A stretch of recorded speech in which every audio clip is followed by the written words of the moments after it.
सरगुजा जिला red cross society के चुनाव से पहले आज जमकर हंगामा हुआ। चुनाव में बीजेपी और कांग्रेस दोनों आमने सामने हो गई। दरअसल जिला रेड क्रॉस सोसाइटी के नए चेयरमैन, वाइस चेयरमैन व कोषाध्यक्ष सहित राज्य प्रबंधन समिति के सदस्यों का चुनाव होना तय हुआ था, जिसके लिए जिला पंचायत के सभा कक्ष में मतदान के लिए तैयारियां की गई थी।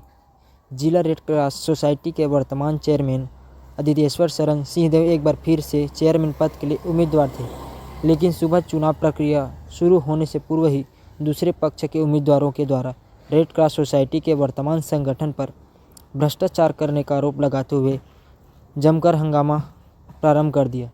काफ़ी देर चले हंगामे के बाद अंततः अधिकारियों ने चुनाव को निरस्त घोषित कर दिया।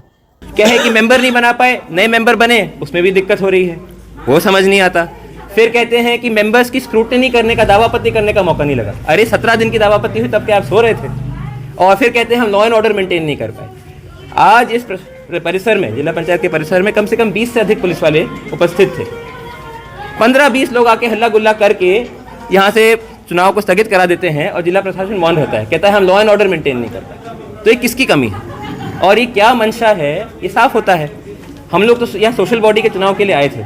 ये एक समाज सेवी बॉडी है, अच्छा काम करती है। हमने सोचा था कि मिलकर एक अच्छी बॉडी बनाएंगे, काम करेंगे, जिसको मौका मिलेगा वो काम करेगा और नहीं जिसको मिलेगा उसका सब सहयोग करेंगे। लेकिन यहाँ तो एक बवाल देखने को मिला और एक पूरा शो था। अभी हम लोग को जो रिटन में दिया गया है वो ये कहा गया है कि पीठासीन अधिकारी ने कुछ प्रतिवेदन दिया। जब प्रतिवेदन की हमने उनसे मांग की कि कॉपी दे दीजिए, तो बोले कि मैं अभी साइन नहीं कर पाया हूँ प्रतिवेदन, लेकिन ऑर्डर आ गया था कि उनके प्रतिवेदन के आधार पर चुनाव स्थगित किया जाता है। तो पहले प्रतिवेदन की हम लोग समझेंगे कि क्या कारणों से उन्हें स्थगित किया है। और हम लोग उम्मीद करते हैं कि क्योंकि अंतिम सूची 2 बार जारी हो चुकी है, तो अंतिम सूची पे सहमत रह के उसका भले उनको प्रशिक्षण करना है, जो करना है, अगली तिथि दें और इस सूची पे चुनाव करें। एक बॉडी बनाए, एक समाज सेवी बॉडी है जो काम कर सके। हम लोग इस बॉडी के माध्यम से सिकल सेल का बहुत अच्छा काम कर रहे थे, palliative care, cancer care patients के लिए बहुत अच्छा काम कर रहे थे। कोविड के समय इस बॉडी ने यहाँ पे 40 लगभग 12 डॉक्टर और 28 नर्सेज का स्टाफ निःशुल्क उपलब्ध कराया था मेडिकल कॉलेज को, जिसमें पीजीआई चंडीगढ़ बाहर के डॉक्टर आए थे 40 दिन के लिए यहाँ रह के कोविड का इलाज करने के लिए। तो एक बहुत अच्छी समाज सेवी संस्था है, इसके काम होने चाहिए। सिर्फ राजनीतिक कारणों से इस बॉडी में ऐसा हंगामा होना बहुत ही दुखद है। देखिए क्या है, हमारी सदस्यता सूची डीपीएम अभी एक भी जवाब आपत्ति में नहीं दी है, जितनी आपत्ति हम लोग लगाए थे।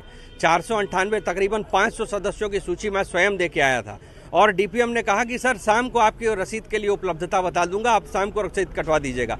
हमने 14 तारीख को भी अप्रोच किया, 15 को भी अप्रोच किया, 16 को भी अप्रोच किया, लेकिन उसके बावजूद डीपीएम ने रसीद तक नहीं बताया कि कटेगा। आनन फानन में जब कुछ भाजपा के कार्यकर्ता और आम जनमानस ने प्रेशर बनाया तो 20 से 22 सदस्य रसीद कटी, बाकी सारी की सारी रसीद कांग्रेसियों की कटी।